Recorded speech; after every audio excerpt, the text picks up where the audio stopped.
Наши леса знамениты своими богатствами. Издавна зыряне ходили на зверя и дичь, собирали грибы и ягоды. По праву хозяином Коми Пармы считали человека, ну или медведя.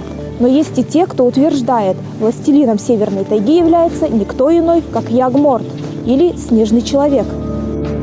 Но действительно ли Снежного человека можно сравнивать с Ягмортом? По мнению фольклористов, нет.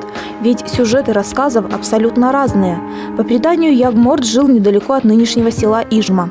В северных лесах он появился неведомо откуда. Злой разбойник и колдун. Так описывает его в сказании.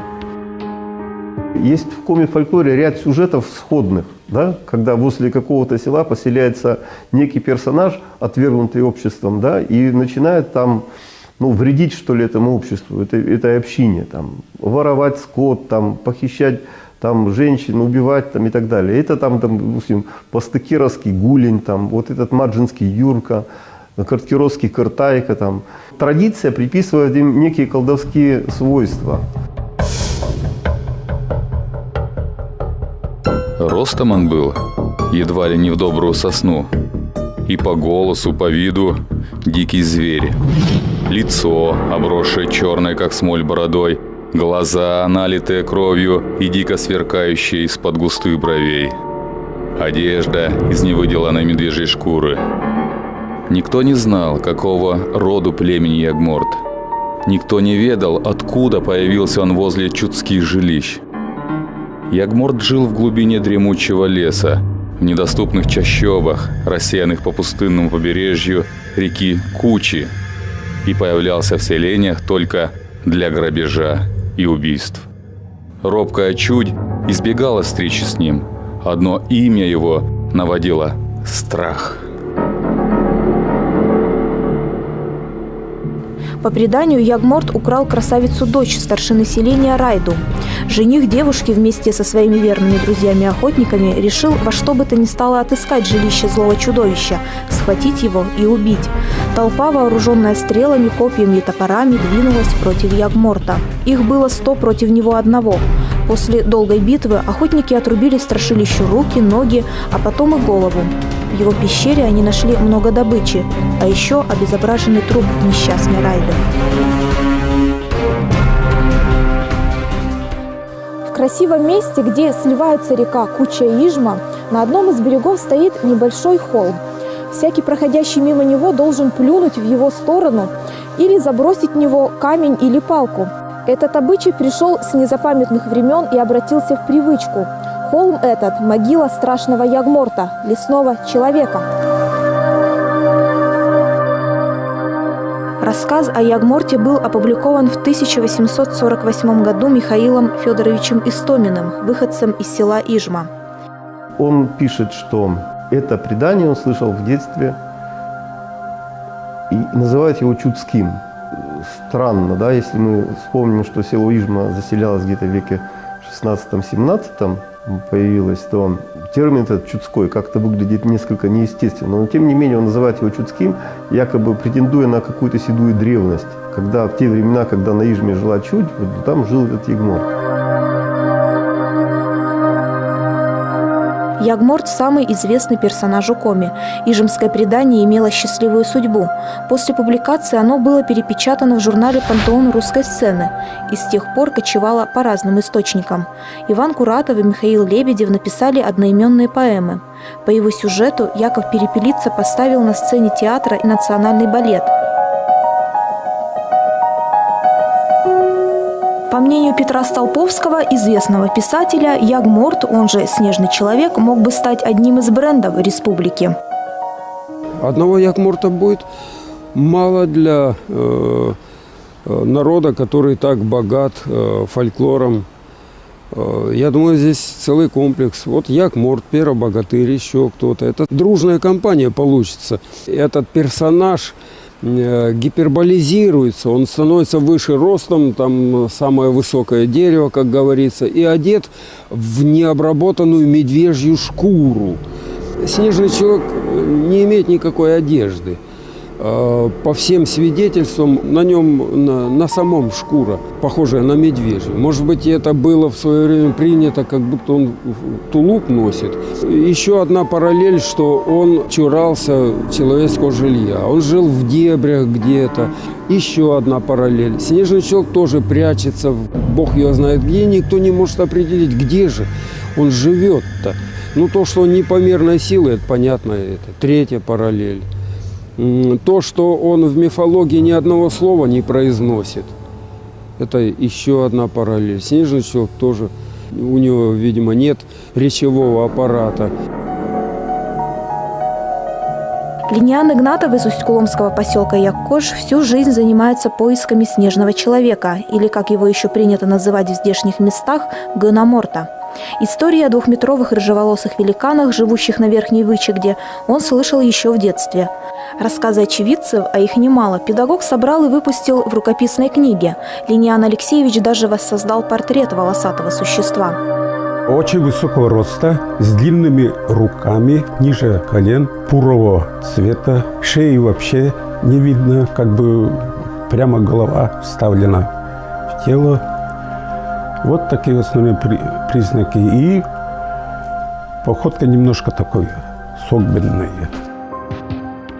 Сегодня местные перестали сталкиваться с лесным чудищем. Гономорт ушел вглубь тайги, уверен Линиан Игнатов. Ведь до недавних пор в верховьях Вычегды хозяйничали лесозаготовители с большой техникой и громкими бензопилами. Но некоторое время назад большие предприятия закрылись. В Парме стало относительно тихо. Поэтому, возможно, в скором времени волосатый человек вернется. Снежный человек живет на всей территории Коми, уверены участники движения «Космопоиск», начиная с Карткировского и заканчивая Воркутинским районом. Пока же поиски реликтового гомоноида в нашем регионе не проводились, зато выезжала группа в соседнюю, Вологодскую область. Там музей, в музее есть череп, то есть найденный в лесу череп. В общем, череп примерно вида человеческого или обезьяньего, но не поймешь, слишком уже огромный. Его пытались изучить. Ни одному виду, подвиду животных он не принадлежит, этот череп. И вот именно цель была, если уж не встретить снежного человека, то хотя бы зафиксировать этот череп. Но, увы, исследователям не удалось запечатлеть череп, как не смогли искатели необъяснимого встретиться и с самим снежным человеком. Встретить лесного человека нелегко. Он спокойно может замаскироваться под заросший мхом пень или старое скрюченное дерево. Или даже слиться с водой или с землей. Возможности йети велики, но пока поставить все точки над «и» ученым в этом вопросе не удается.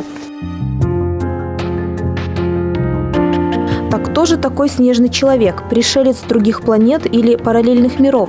Возможно, это потомок неандертальцев, ведь, как известно, племя древнего народа бесследно исчезло. По одной из версий, много тысяч лет назад кроманьонцы, прямые предки людей, уничтожили неандертальцев. Но единицам все же удалось выжить. Так, может быть, йети – это и есть неандерталец? Однозначного ответа пока не дает никто.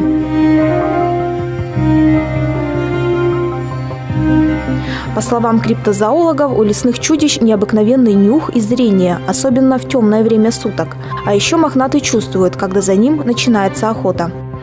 Снежный человек чувствует, что его хотят зафиксировать, сфотографировать и так далее и тому подобное.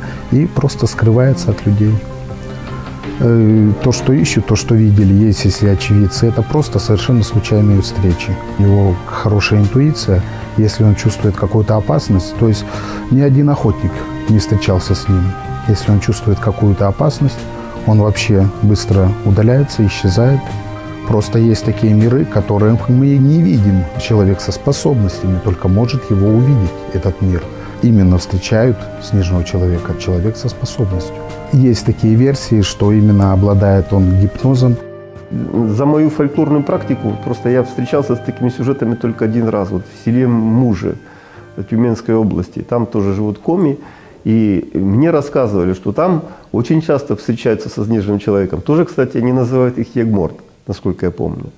И вот они там рассказывают, что да, вот ходили в лес, видели этого мохнатого большого человека, или там видели следы его. Вот, но эти люди мохнатые, они не вредят людям.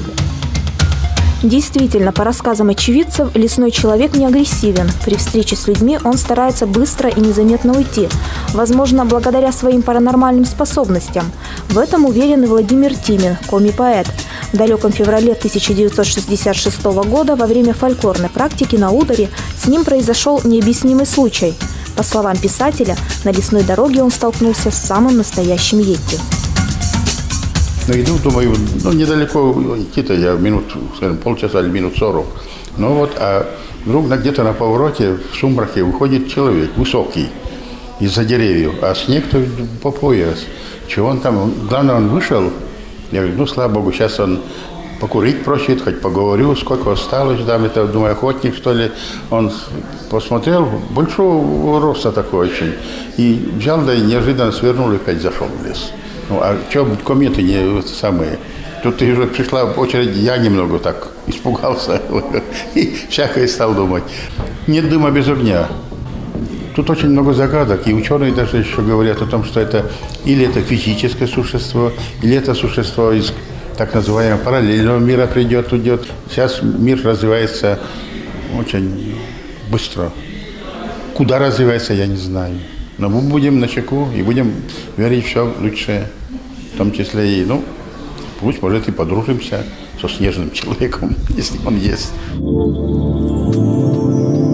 Увидеть лесного человека мечтают многие, но на сегодня нет ни одного пойманного экземпляра. Зато криптозоологами найдены волосы и кусочки ногтей. Так, будет ли когда-нибудь установлен контакт с этим загадочным существом? Возможно, да, но только если этого захочет сам снежный человек.